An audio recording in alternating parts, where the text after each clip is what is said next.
Your mentor में आप सभी का बहुत बहुत स्वागत है। और इस वीडियो में हम बात करने वाले हैं मल्टीकट टूल की। मल्टीकट टूल बेसिकली किसी भी मैश को स्लाइस करने के लिए या फिर उसमें सेगमेंट क्रिएट करने के लिए हम यूज़ करते हैं। तो सबसे पहले मैं एक मैश लेता हूँ। मैंने एक सिलेंडर लिया और मैंने इसको फोकस किया, देन स्केल। मैं इसको थोड़ा ऊपर कर लेता हूँ। अभी इसमें सेगमेंट डालने के हमारे पास दो तरीके हैं, मैं आपको लास्ट की वीडियो में बता चुका हूँ। तो मुझे मल्टीकट टूल को यूज़ करने के लिए मुझे यहाँ पर क्लिक करना है। ये मोल्डिंग टूल किट है और इसी के अंदर ही मल्टीकट टूल हमें मिलेगा। मैं इस पर क्लिक करूँगा तो ये हमारे पास मल्टी कंपोनेंट वाली विंडोज़ पॉपअप हो जाएगी। और यहाँ पे मैं नीचे आऊँगा, टूल्स के अंदर मल्टीकट है, मैंने इस पर क्लिक किया। क्लिक करने के बाद जैसे मुझे यहाँ पर सेगमेंट क्रिएट करना है, ठीक है, तो मैं ऐसे कर दूँगा, देन हमारे पास एक सेगमेंट आ गया। ये अभी क्या है कि इसने इसको स्लाइस किया है, क्योंकि जो मैंने यहाँ पर है एक्सट्रैक्ट फेस पर क्लिक कर रखा है। मैंने इसको अनचेक किया और मैं फ्रंट पर आता हूँ। जैसे मुझे एक सेगमेंट यहाँ पर चाहिए तो मैं एक सेगमेंट यहाँ पर क्रिएट कर सकता हूँ। देन पर्सपेक्टिव में गया तो आप देखेंगे यहाँ पे इसने एक सेगमेंट क्रिएट कर दिया है। अब ऐसे फ्रंट व्यू में आता हूँ, मैं एक सेगमेंट पे यहाँ पर क्रिएट करता हूँ, एक यहाँ पर, एक यहाँ पर, एक यहाँ पर और एक यहाँ पर। इसी तरह मैं स्लाइस टूल से जैसा चाहूँ मैं वैसा सेगमेंट क्रिएट कर सकता हूँ। और मैं ऑब्जेक्ट मोड पर आया, इसको मैंने डिलीट किया और मैं एक लेता हूँ यहाँ पे क्यूब, इसको मैंने स्केल किया और थोड़ा ऊपर कर लेता हूँ। और फिर दोबारा मैं मल्टीकट पर आया और हम यहाँ पे बात करते हैं स्नैप स्टेप्स की। तो ये एक्चुअली क्या है कि अगर मैं फ्रंट पर आता हूँ और मैं स्नैपिंग अभी 10 है यहाँ पर, और मैं यहाँ पर क्लिक करूँगा, देन शिफ्ट को होल्ड करूँगा तो ये हमारी लाइन सीधी आ रही है।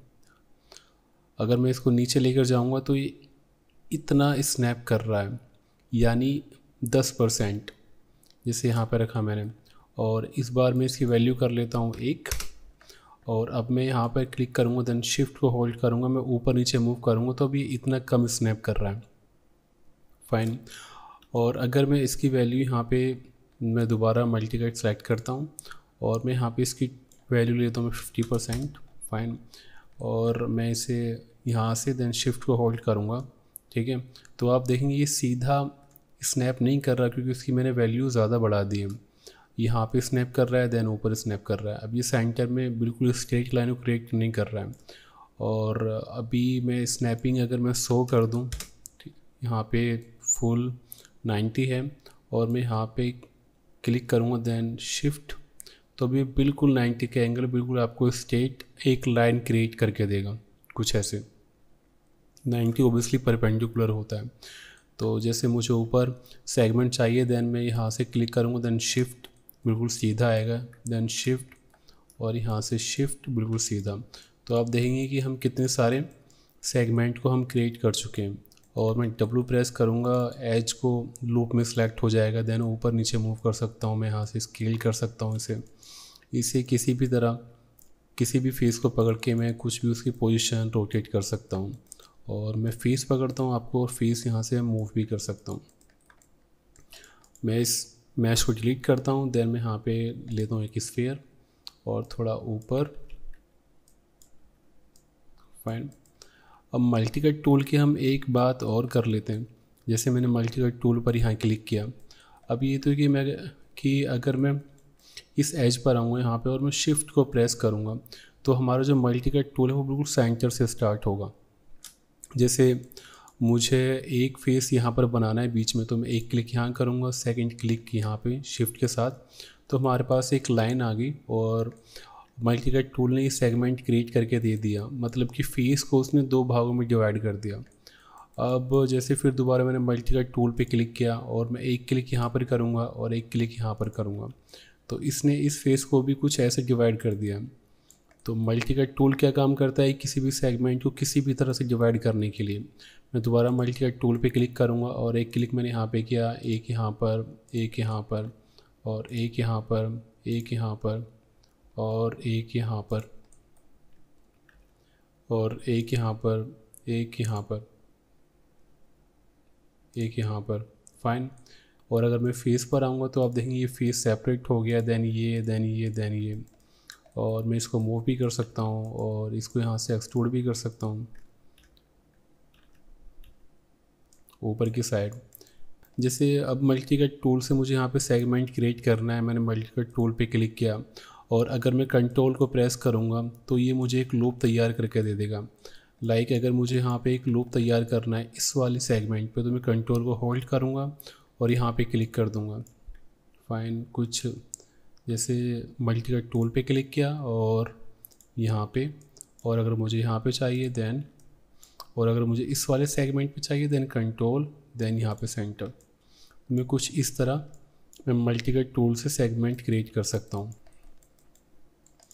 अब मैं इस मैश को रिमूव करता हूँ और मैं आता हूँ दोबारा यहाँ पे कॉन पर। इसका साइज़ थोड़ा बड़ा किया मैंने, इसको थोड़ा ऊपर कर लेता हूँ मैं और फ्रंट में आके इसे एग्जैक्ट नीचे मिला लेता हूँ। दोबारा मल्टी कट टूल लिया मैंने और यहाँ पे हम नीचे की बात करते हैं। यहाँ पे इग्नोर बैक फेसेस, ये क्या है? इग्नोर बैक फेसेस क्या है कि एक्चुअली कि अगर मैं इसको अनचेक करता हूँ तो जो मेरे सामने के फेस हैं, सामने के एज हैं, सिर्फ उन पर ही मल्टी कट टूल अप्लाई होगा। जैसे सिर्फ मुझे अभी ये सामने के फेस दिखाई दे रहे हैं, अगर मैं इस पर मल्टी कट टूल अप्लाई करूँ तो सिर्फ आप देखेंगे जो सामने के फेस मुझे दिख रहे थे, जो सामने फेस मुझे दिख रहे हैं उस पर ही मल्टी कट टूल अप्लाई किया है। अगर मैं पीछे आता हूँ मैच के और मैं यहाँ पे अप्लाई करूँगा तो सिर्फ जो मुझे फेस दिख रहे हैं उसी पर मल्टी कट टूल अप्लाई होगा। आप यहाँ देखेंगे तो यहाँ पे काम नहीं कर रहा है। तो इग्नोर बैक फेसेस मतलब कि जो आपने पीछे के जो फेस हैं आपने उनको इग्नोर किया है। और अगर मैं इसको अनचेक करूँ और मैं डिलीट फेसेस पर आता हूँ तो ये क्या करेगा कि ये फेस को डिलीट कर देगा। लाइक जैसे मैंने यहाँ से सेलेक्ट किया है तो इसने ऊपर का फेस स्लाइस कर दिया, और जैसे मैंने यहाँ से और देन मैंने यहाँ से, अगर मैं टॉप पर आता हूँ तो मैं इसे आधा कर सकता हूँ यहाँ से, और यहाँ से इसको भी आधा कर सकता हूँ, इसको यहाँ से स्लाइस। तो इस तरह आप किसी भी शेप को स्लाइस कर सकते हैं। मैं कंट्रोल Z प्रेस कर लेता हूँ। फाइन, और फिर हम बात करते हैं, तीसरा टूल है हमारे पास एक्सट्रैक्ट फेस। इस पर क्लिक किया तो ये क्या करेगा कि हमारे फेस को डिवाइड कर देगा आपस में। लाइक जैसे अगर मैं यहाँ पर क्लिक करूँगा ऐसे, ठीक है, तो इसने फेस को डिवाइड कर दिया है, ऊपर का अलग और नीचे का अलग। और जैसे अगर मुझे यहाँ से अलग करना है देन मैं ऐसे, तो ये से अलग कर दे। और यहाँ पे वैल्यू है कि आपको कितना डिस्टेंस पर अलग चाहिए। अभी यहाँ पे वैल्यू 0.1 है। और मैं एक दूसरी शेप लेता हूँ यहाँ पे क्यूब, इसको स्केल करता हूँ, थोड़ा ऊपर कर लेता हूँ, फिर मल्टी कट टूल और मैं यहाँ पे एक्सट्रैक्ट फेस पर क्लिक करता हूँ। अभी इनकी वैल्यू 1 है और मैं सबकी 1 रखता हूँ अभी यहाँ पे 1। फाइन, ये स्लाइस अलोंग प्लेन है कि आपको वाई जेड के अलोंग चाहिए या फिर जेड एक्स के या फिर एक्स वाई के। तो मैंने सबकी वैल्यू इस वक्त 1 रखी है और मैंने यहाँ से स्लाइस किया है, ठीक है। तो आप देखेंगे इतना स्लाइस हुआ है। अगर मैं यहाँ की वैल्यू कम कर दूँ 0.5, तीनों की 0.5 और इसकी वैल्यू में 0.5। फाइन, और अगर मैं अब स्लाइस करूँगा तो आप देखेंगे इस स्लाइस में और इस स्लाइस में फ़र्क है। ये स्लाइस थोड़ा ज़्यादा हुआ है और ये स्लाइस थोड़ा कम हुआ है। और अगर मैं इसकी वैल्यू 0.1 कर दूँ सबकी 0.1, और अगर मैं यहाँ से स्लाइस करूँगा इसे तो आप देखेंगे इनके बीच का डिफरेंस कम है, दैन इनके बीच का ज़्यादा है और इनके बीच का और ज़्यादा है। और मैं ऑब्जेक्ट मोड पे आया, तो ऑब्जेक्ट मोड अभी एक्चुअली ये सारे एक ही मैच का पार्ट है। और अगर मैं फेस पर आऊँ, मैं 2 बार क्लिक करूँगा तो पूरी फेस सेलेक्ट हो गई, और मैं इस पर क्लिक करूँगा 2 बार इसे मूव कर सकता हूँ इस पर ये। फाइन, तो इसी तरह माया में मल्टी कट टूल यूज़ करते हैं। अगर आपको ये वीडियो अच्छी लगी हो तो प्लीज़ लाइक एंड सब्सक्राइब ज़रूर कीजिएगा।